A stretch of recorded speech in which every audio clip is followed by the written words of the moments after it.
Once a senior royal who rode confidently across Windsor's grand estates, now a man told to stay out of sight. Andrew Mountbatten-Windsor has reportedly been banned from horse riding in public, not for safety, but for optics. Royal aides fear that seeing him smiling on horseback while under police investigation would send the wrong message to the world, reports The Sun. And that single decision says everything about where things stand right now.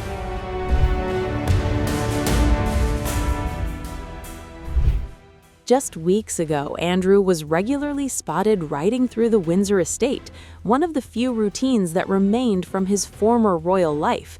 But today, that life has dramatically shrunk, suggests the report.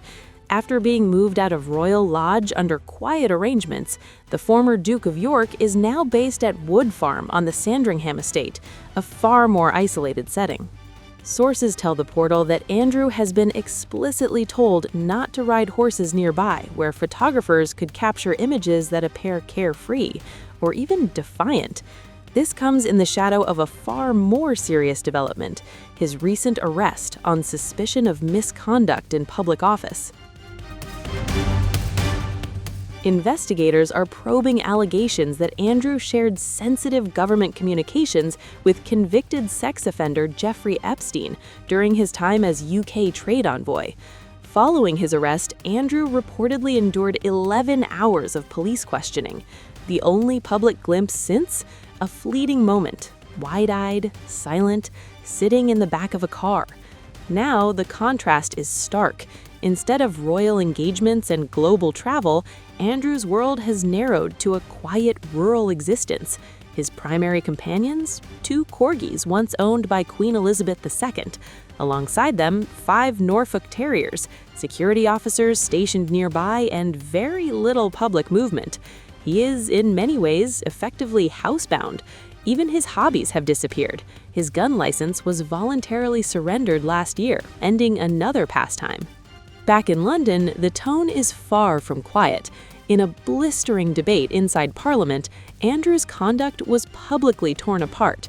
UK's Trade Minister Chris Bryant didn't hold back, calling him rude, arrogant, and entitled. Bryant accused him of failing to distinguish between public duty and private interest. Lawmakers have now approved the release of confidential government files tied to Andrew's role as trade envoy, a position he held from 2001 to 2011. But if I can begin to conclude, Mr. Speaker, in many ways this is the first truly global scandal, from the White House in Silicon Valley to Oslo and Paris. But it's also a deeply British scandal, reaching right to the top of the British establishment. Because can there be many people more symbolic of the rot that eats away at the British establishment than the former Duke of York and Special Trade Envoy, and the former Business Secretary, First Secretary of State, and Ambassador to the United States? Their association with Epstein and their actions on his behalf, while trusted with the privilege of public office, are a stain on our country. Today we must begin to clean away that stain with the disinfectant of transparency. The adjournment was brought by the late Paul Flynn. But even he, an ardent and outspoken Republican, as I'm sure many of us remember, wasn't allowed to raise any actual concerns about Andrew himself. Paul called it a negative privilege, and that's what it was. He said his mouth was bandaged by archaic rules, and that had very real and damaging consequences.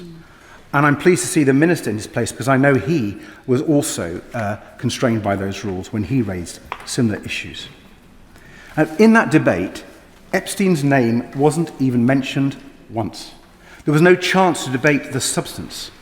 And standing in for the responsible minister, I set out the government's position as it had been for a decade, in support of the Prince's role as the trade envoy. Looking back, and knowing what we all know now, I'm horrified by it. I can't imagine what it must have been like for the survivors and their families to hear Andrew praised like that, as they heard so often all around the world. So I apologize to them, and I'm determined to change things. Mr. Speaker. Mr. Speaker, let me be clear from the outset. We support this motion today.